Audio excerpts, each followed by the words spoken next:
Because a report on Senator McCarthy is by definition controversial, we want to say exactly what we mean to say. It was once one of the most respected news networks and news programs on television. But in our breaking story today, last night, the executive producer of 60 Minutes, Barry Weiss, stopped the clock on a story that would bring heat to the Trump administration's handling of the Venezuelan CECOT debacle. Welcome to Occupy Democrats, and hit that subscribe button if government censorship of the news pisses you off too. I mean, look, we can do this the easy way or the hard way. Okay, in our breaking story today, the panel at Morning Joe breaks down the stunning decision by Barry Weiss to kill last night's story, their CECOT story. But don't worry now, we focused more on Jonathan Lemire and Pablo Torre and less on the ring-kissing couple and their overreaching, self-aggrandizing analysis. So it's worth the watch. But first, let's take a look at what CBS promoted on Friday, only to kill the next day for reasons you're going to need to stick around to understand. It began as soon as the planes landed. The deportees thought they were headed from the U.S. back to Venezuela, but instead they were shackled, paraded in front of cameras, and delivered to CECOT, the notorious maximum security prison in El Salvador, where they told 60 Minutes they endured 4 months of hell. Did you think you were going to die there? We thought we were already the living dead, honestly. Hey, Jagger, in our breaking story today, the morning political clutch on MS Now ripped into the very suspicious decision by newly appointed executive producer Barry Weiss to kill a story that they vetted and even promoted. No doubt the uprising at CBS will be certain among journalists who once held their heads proudly when integrity ran the show. In our politics lead, the executive producer of CBS News 60 Minutes, Bill Owens, resigned today. Now, normally that would probably not be news that we would bring you, except the circumstances rise to the level of, well, alarm. Owens said in a letter to his staff that, quote, over the past months it has become clear that I would not be allowed to run the show as I have always run it, to make independent decisions based on what was right for 60 Minutes, right for the audience, unquote. And the context here is key, because President Trump has been suing CBS News and its parent company, Paramount Global, for $20 billion for what the president calls, quote, unlawful and illegal behavior, unquote, though his accusations, according to legal experts, do not withstand scrutiny. One 60 Minutes source tells me, quote, the lawsuit was baseless. He wouldn't apologize, meaning Bill. Bill Owens wouldn't bend. He fought for the broadcast and for independent journalism, and that cost him his job. It's shameful, unquote.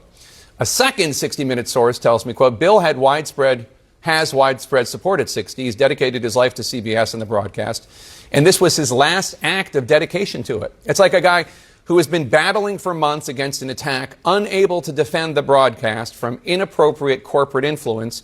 He pulls the pin from his last grenade. He sacrificed himself, hoping it might make our corporate overlords wake up and realize they risk destroying what makes 60 Minutes great. It seems clear now, in a quest to sell the company, Sherry Redstone and others will bow to presidential pressure. 60 Minutes is one of the crown jewels of American broadcast journalism, and they have no problem crushing it in their race to make a deal and make themselves richer, unquote. Okay, here's our edited, decaffeinated segment from Morning Joe earlier today, with only a splash of Joe and Mika. The best stuff comes from the great Jonathan Lemire and Pablo Torre. Let's check it out. 60 Minutes segment on the White House's use of the infamous El Salvador super prison CECOT.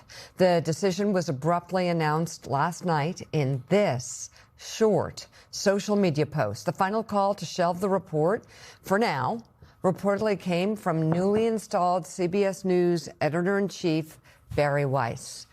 NBR reports Weiss refused to let the piece air without an on-the-record comment from the administration. 60 Minutes correspondent Sharon Alfonsi criticized the decision in an email to colleagues yesterday that was obtained by several news organizations.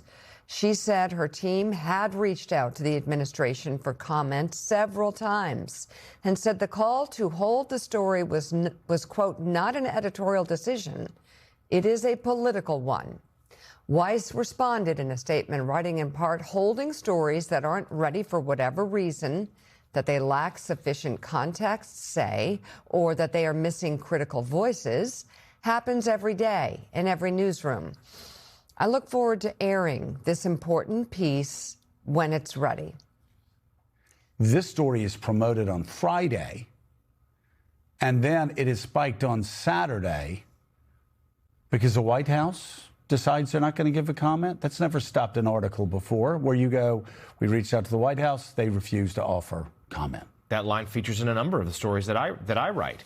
That is common practice. What is uncommon is the chronology here. There's been some really good media reporting, New York Times, Wall Street Journal, other places last night about this. I've talked to some people over at CBS, and they just say this is not how this goes. This piece was done and ready. It's often the administration doesn't have comment. This is something that was edited and promoted. The fact that video footage aired, that is so unusual that they would then pull this down. And Pablo, there was one reporting last night that Miss Weiss there was like, well, there needs to be on the record comment, and she provided Stephen Miller's direct contact information, saying reach out to him. That of course didn't happen yesterday, and they pulled this down. It is raised. Seems to be fulfilling a lot of the fears that have been raised about the ownership. Billionaires are compromising the most important journalistic institutions we have left in this country. The game is obvious, and in this case, Barry Weiss, who is, by the way, not a reporter, not a journalist, is cosplaying as one and is poisoning the well of one of the last bastions of investigative reporting that it gets funded. Sharon Alfonsi is a very good reporter. And Sharon Alfonsi is writing it down, saying, just for posterity, this is what's going on. The bad news for Barry Weiss, tool of the billionaire class, is now there's going to be more attention than ever on the story. And if it ever does air, well, it will even be more heavily viewed. A teardown story of Trump's institutional cruelty.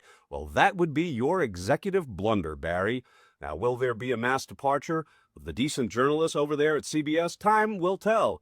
Tick, tick, tick. But the good news is there is a $40 million movie star who can step right in and pick up that mantle of responsible journalism. I'm Melania Knaus. I will have the stars and the styles here at Fashion Week.